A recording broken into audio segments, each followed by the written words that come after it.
coming in after work today, and it's starting to fill up again, and they are being rewarded with some very good racing. Once again, a lot of boats out there in the warm-up area, and not necessarily the boats that we're going to be seeing in the races to come. Two Maloney brothers from Ireland there. These guys are. They are in the next heat. Bit of a showdown there in the lane next to the British boat, and there's always a bit of tension there between the Irish and the British. There's a lot of pride at stake. So there's a lot of healthy competition going on between the domestic nations as well as on a wider scale. Oh, yeah, absolutely.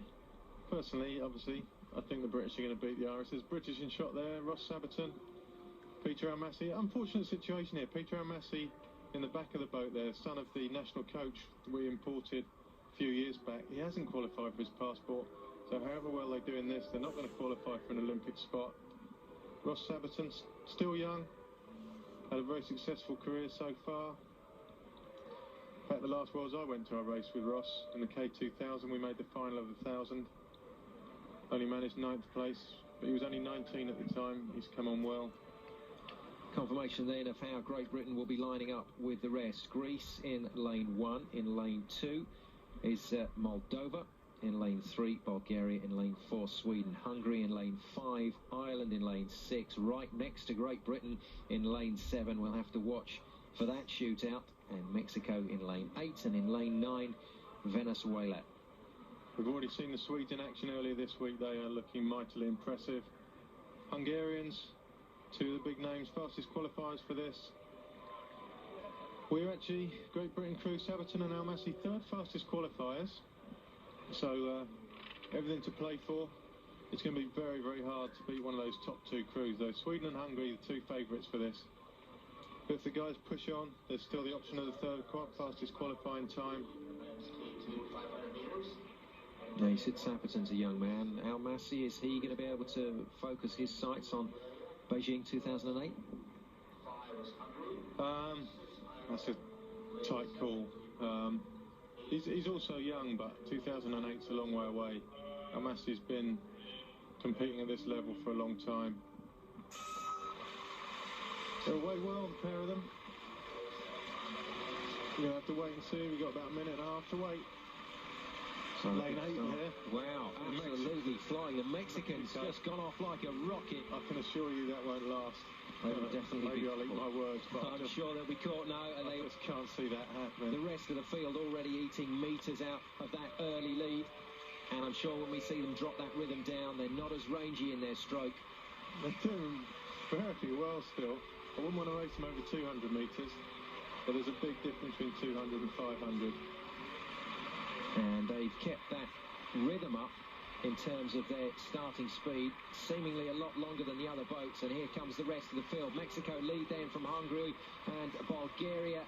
The Irish are doing fantastically well there. You can see the green and white nose of their boat next to the Hungarians. Actually slightly up on us at the moment. And Mexico have been reeled in now. Look at this. Wow, they're dropping right out of the picture. So they've gone, but they provided us with a nice piece of entertainment at the start there. And it was enough to really kick this race off, almost like pace setters, as the Bulgarians start to pile on the pressure. And the Hungarians as well, pushing through ahead of Sweden. So lane 5 from lane 4 at the moment. I think we've got to wait and see. These two are going to be the automatic qualifiers, but I want to see how well the British do. They're behind the Irish. It's going to be the Irish's third qualifiers there. Not qualifiers, sorry. They're going to have to wait for the times to come up. I can't see them being quicker than the Lithuanians. Just looking at the time there, it looks like they will be outside the Lithuanian time. But in terms of the domestic battle, Great Britain pushed out of it by the Irish. I'll be very disappointed by that. What a crazy start by the Mexicans. Big stuff from the Mexicans, and as you said, over 200 metres, you wouldn't want to take them over that. But Speedy Gonzalez lives. They really, really worked hard, and it seemed to me that as the rest of the field had that characteristic drop down in terms of their paddling rhythm, the Mexicans just kept the same rhythm going as long as they could, and then they absolutely flaked out and died. They blew big time. They went backwards quick and they're going forwards. Terrific entertainment, though, from the Mexican boat. You've got to give it to them. We're never going to qualify. They've had a go. But the Hungarians and the Swedes, you can just see there, very stoic in the middle of your picture, staring in front of them, and obviously not concerned in any way whatsoever about lane 8's antics. Hungarians looking very tidy there. Greb in the back, big strong paddler. Kimura in the front. Very relaxed at the end, and time for a little look across. That did look really comfortable for them. Maybe it's not a fast time. They're not pushed for the first 2 places. Maybe they had a bit of relaxation. The Irish there, that is fantastic, to be fair. And it looks like Great Britain just pushed down into 5th in the end. Yeah, beaten by the Bulgarians over in lane 3. So, all the winners of these races are looking impressive. Can you imagine what the final's going to look like later this weekend? Well, all of that action coming up live on Eurosport over the weekend. And I've certainly had a terrific time watching the competition so far, and the semi-finals have delivered everything that they promised. And you said this was going to be a very, very rewarding evening of competition. Ivan Lawler alongside me in the commentary box, and it's been everything that we've hoped for. I think this is the best day, to be fair. You've got people qualifying, which is great for them, but there's a whole load of people today fighting for survival.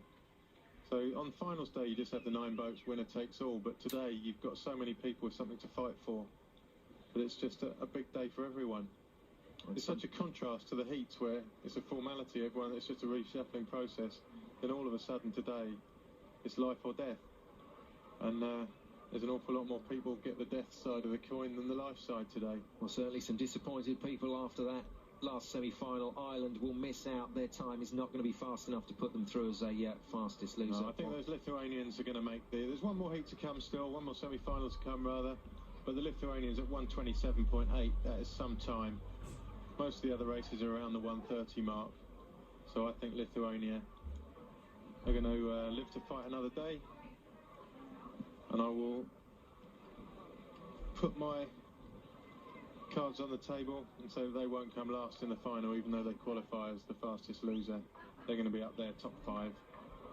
If not, even shouting for a medal. Well, you've called it pretty well so far, Ivan, so I'll have to go with you on that call as well.